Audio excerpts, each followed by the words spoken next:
ప్రజలపై వేస్తున్న విద్యుత్ ఛార్జీల భారాలను రద్దు చేయాలని, అదానీ కంపెనీతో చేసుకున్న ఒప్పందాలను రద్దు చేయాలని కోరుతూ తాళ్లరేవు మండలం ప్రజా సంఘాల భవనం వద్ద సిపిఎం పార్టీ మండల committee convener Tekumudi Eswar Rao demand చేశారు.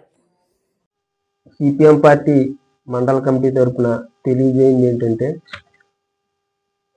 నూతన ప్రభుత్వం వచ్చాక కూడా రాష్ట్రంలో కరెంట్ ఛార్జీలు పెంచుతున్నారు. దీనికి కారణం ఏంటంటే, గతంలో కేంద్ర ప్రభుత్వం అదానీ కంపెనీతో ఒప్పందం చేసుకుని రాష్ట్రాల్లో అదానీ కంపెనీ చెప్పినట్టుగా విని ఆ మీటర్స్ని స్మార్ట్ మీటర్ని పెట్టించాలి, అలాగే విద్యుత్ భారాలు ప్రజలపై వేయాలని చెప్పేసి చెప్పడం జరిగింది.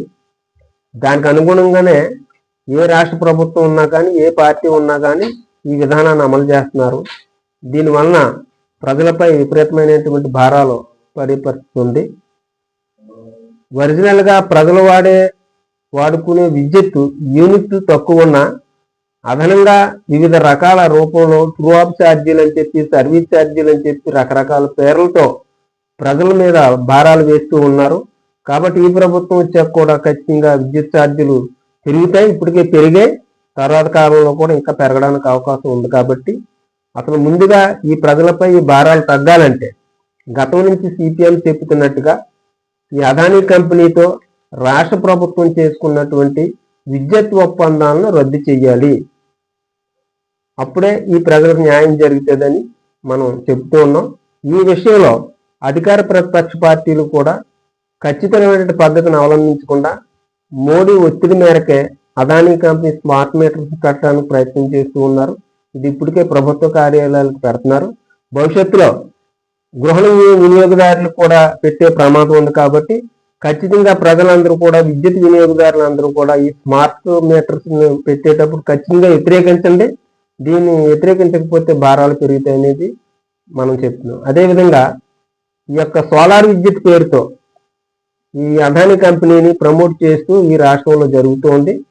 సోలార్ విద్యుత్కి అసలు భవిష్యత్తులో చాలా తక్కువ రేటుకి మనకి సోలార్ విద్యుత్ యూనిట్కి వస్తుంది. కానీ వీళ్ళు ఇప్పటికే ఘోరమైనటువంటి ఒప్పందం చేసుకున్నారు. అదేంటంటే, యూనిట్ 25 పైసలకి వచ్చే అవకాశం ఉంది భవిష్యత్తులో అని చెప్పి మేధావులు చెప్తుంటే, గత ప్రభుత్వం ఉండగానే 25 ఏళ్ల పాటు యూనిట్కి ₹2.49 ఒప్పందం చేసుకున్నారు. అంటే ఎంత దారుణమో చూడండి. 25 ఏళ్ల పాటు ఈ ఒప్పందం ఉంటే ప్రజల మీద ఏ రకమైనటువంటి భారం పడుతుంది అనేది మనం అర్థం చేసుకోవాలి.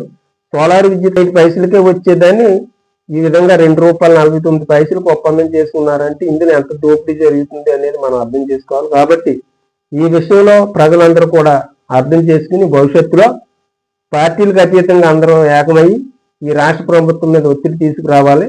ఖచ్చితంగా విద్యుత్ కంపెనీ ఆ యొక్క అదానీ కంపెనీతో చేసుకున్నటువంటి ఒప్పందాన్ని రద్దు చేసుకోవాలని చెప్పేసి డిమాండ్ చేస్తున్నాం.